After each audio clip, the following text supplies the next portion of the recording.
Back in June, these Serviceberries were in season for me. I picked a whole bunch of them during the last few weeks of June. I often eat them just as is or freeze them for later and use something like pancakes. Now around that time, I learned of this Korean technique for making fruit syrups called Cheong, which is made by combining equal portions of sugar and fruit. So what I wanted to do at this time was try making a Serviceberry Cheong, and this was my first batch, and I've made a second batch on the channel and you can check that out, link down below.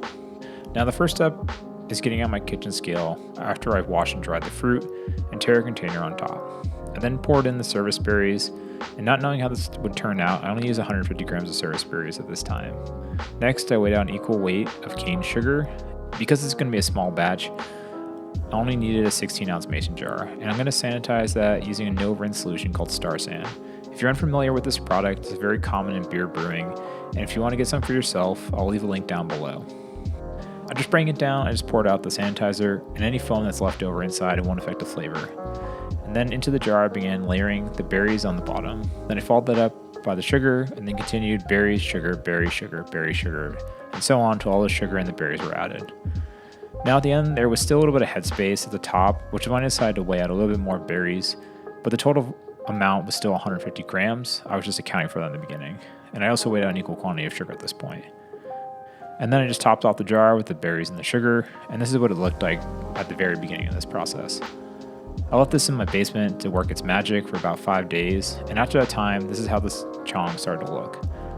Most of the sugar had settled out to the bottom, and there's some liquid that had been drawn out of the berries, but they were still pretty intact. I'm not sure if you can see this, but the sugary liquid started to ferment a little bit, and there's a little bit of bubbles forming, and a little pressure too when you open the jar.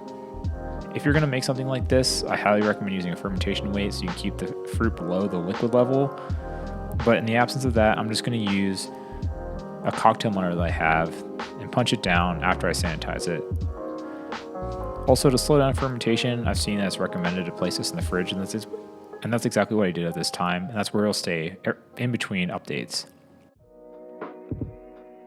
Now coming back to the Cheong after 7 days of sitting in the fridge, now this time it looks like half the sugar has dissolved, but in aid in dissolving the sugar and pulling out more liquid from inside the fruit, I'm going to mix up the sugar at the bottom into the liquid layer.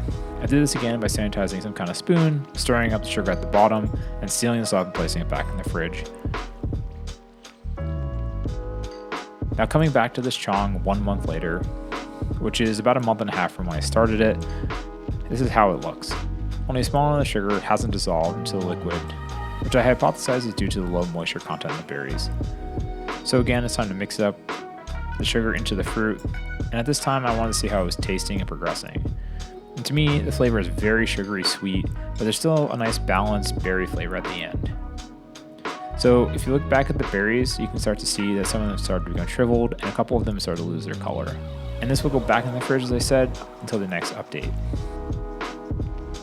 Okay, so it's been 2 months I took this out of the fridge and gave you an update last time, and all but a small amount of sugar is left that hasn't dissolved.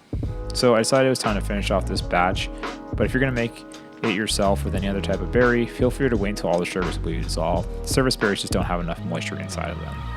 Now to separate the fruit from the syrup, I'm going to pour the syrup into a tea strainer that's over a clean mason jar, and then use a muddler to push down the syrup to get maximum yield out of this and into a clean jar. The final syrup that I got is this deep, rich orange to amber color that kind of reminds me of the color of some kind of beers. Now let's see how this turned out in the end and see if it was worth the other 3 months of waiting.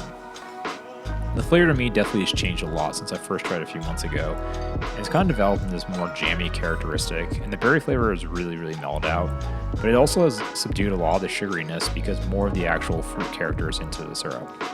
Overall, I'm really happy with this, but the question I've always had is, what do I do with it? First thing that came to mind was use this as a sweetener for granola. My default granola recipe is to use a half a cup of chopped up unsalted cashews, and then 1 cup of rolled oats. And into that, I'm going to add 2 tablespoons of sweetener. And so in this case, I'm going to use 2 tablespoons of my Cheong that I made with the Serviceberries. And then for some kind of oil to kind of coat it all together so it can cook, I'm going to use a tablespoon of coconut oil.